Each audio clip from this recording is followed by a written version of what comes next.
Welcome back to Dieu Han's world. A story where pain and hope dance on the same thread. Have you ever found a letter that changed everything you thought you knew? In today's story, Dieu Han opens a message from the past, one that reveals her father is still alive. If you've ever longed for answers, this journey is for you.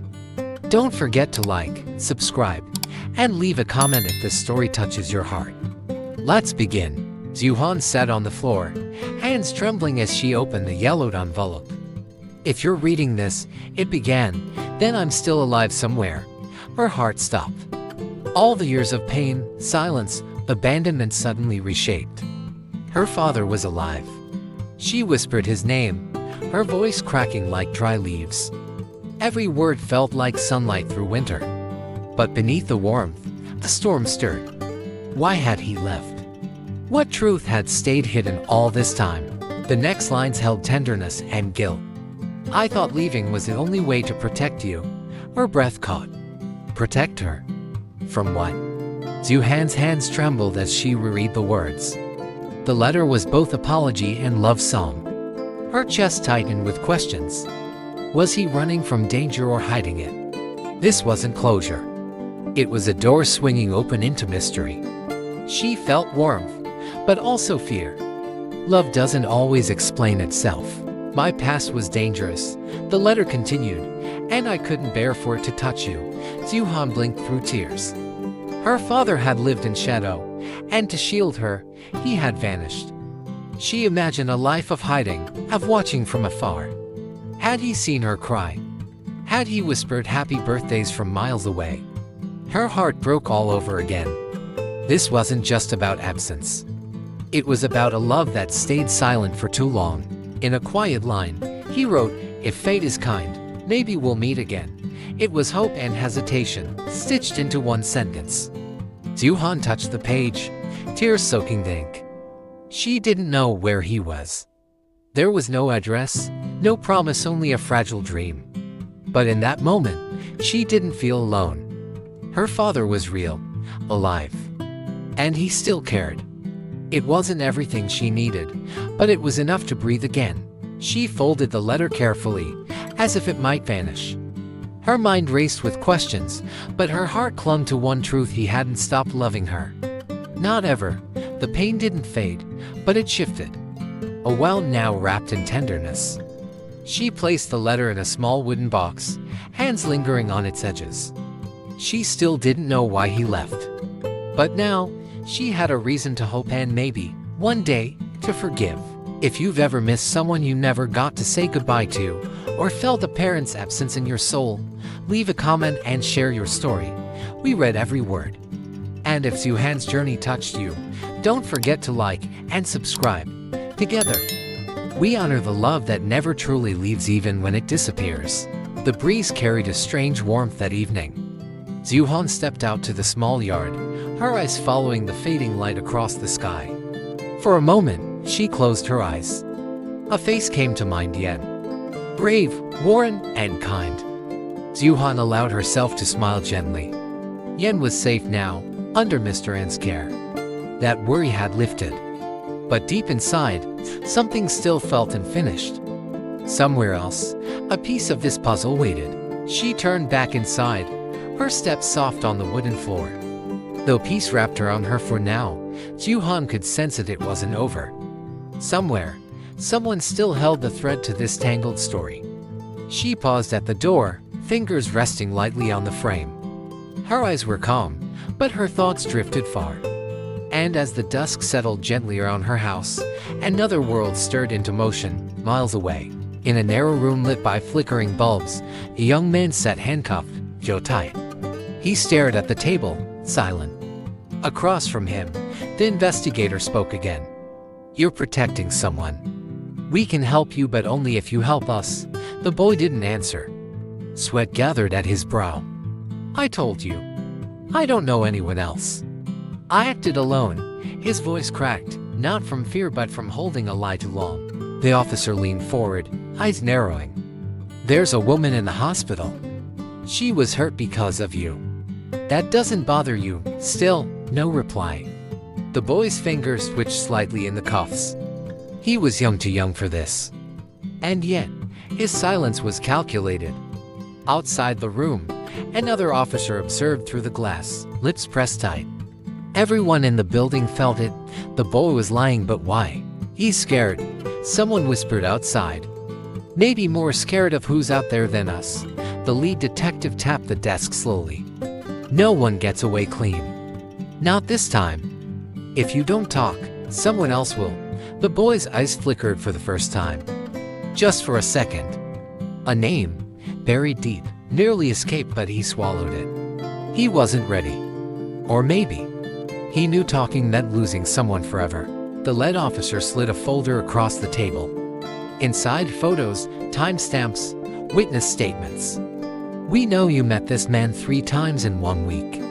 You carried out tasks under his direction. The boy's shoulders sank. Silence followed, but it cracked under pressure. He said I'd get paid, or my family would pay the price. His voice shook.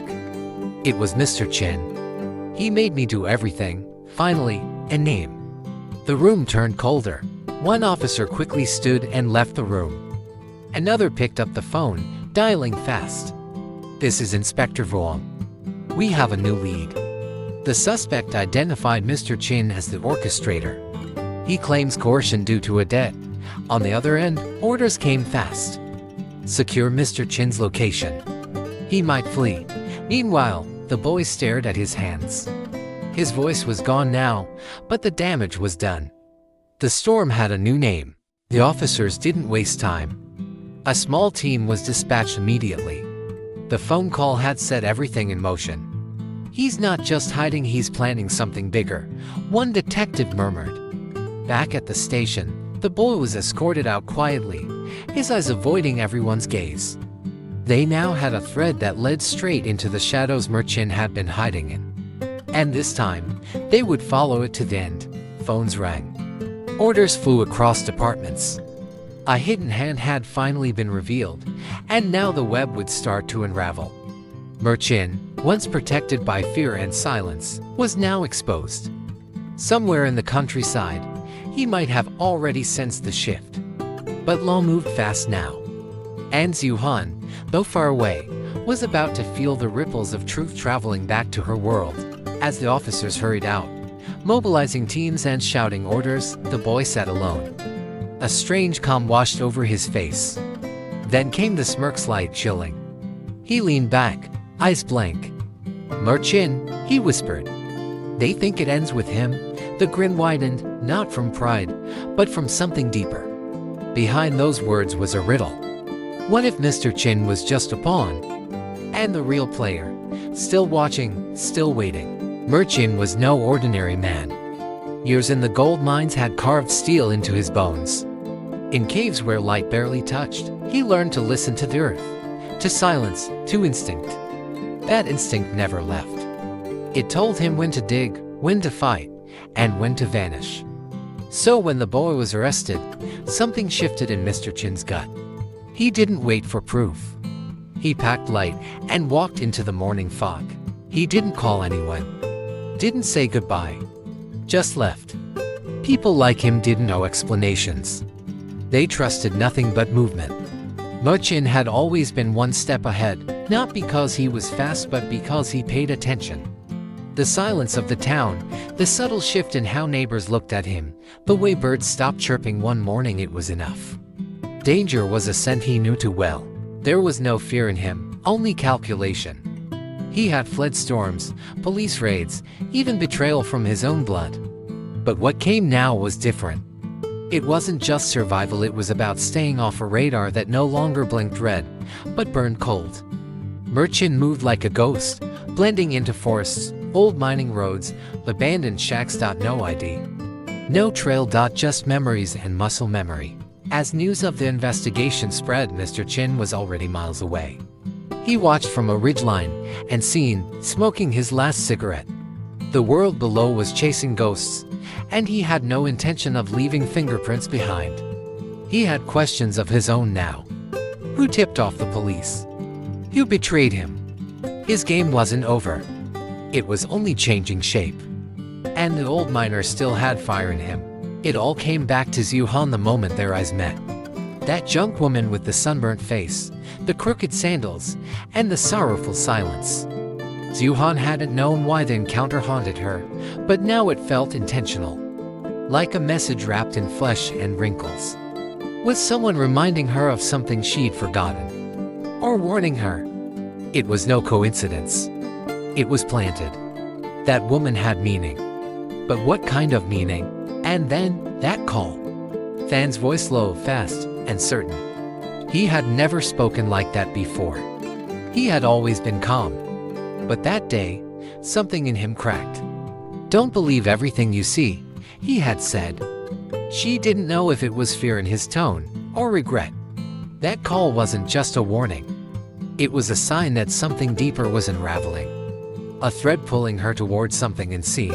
She remembered how her hands had trembled after that call, even as she stepped through the gate of her childhood home. The walls looked familiar. The floor creaked the same. But something didn't feel right. It was too quiet. Too still. Like the house had paused waiting. Not welcoming. She had told herself she was home, but part of her whispered, no, you're just deeper in the maze. Was this the plan all along? Had she been led here step by step? The letter. The woman. The phone call. All like dominoes falling, perfectly timed. Dieu Han sat in her father's old room, staring at nothing, trying to feel the truth beneath her skin. Who was behind it all? Who knew every corner of her life, every scar on her soul? The worst kind of trap was the one that felt like fate. Suddenly, a creak. A shadow passed the window. She turned, heart racing, but nothing was there. Just wind. Or was it? The flashback faded, but the unease stayed. Her home no longer felt like a haven. It felt like a puzzle box, each memory a piece, each noise a whisper. Someone was watching, waiting. She could feel it. The past had returned. And it was hungry. This was never just about finding a father. It was about uncovering a pattern, a plan, maybe even a predator. If you felt that shiver run down your spine too, don't go just yet. Subscribe to our channel, hit the bell so you won't miss what's next. And tell us in the comments, do you think home is still safe for Dieu Han, or is she walking into the heart of something darker?